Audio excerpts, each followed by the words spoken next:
Ако планирате почивка в Тайланд, ще ви препоръчам хотела, в който бяхме отседнали.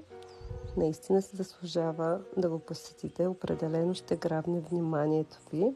С уникален дизайн, невероятна природа и перфектно място за релакс. Ако пътувате до Тайланд, това място определено заслужава вашето внимание.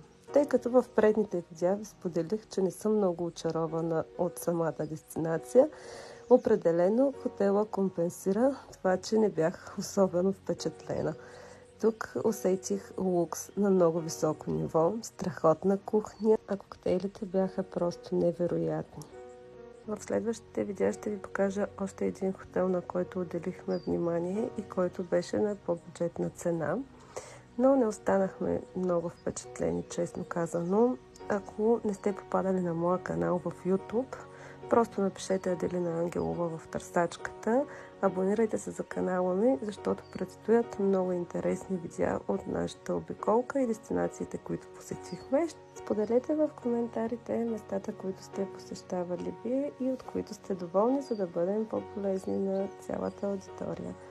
Благодаря ви предварително, благодаря, че гледахте това видео, целувки и до следващия влог.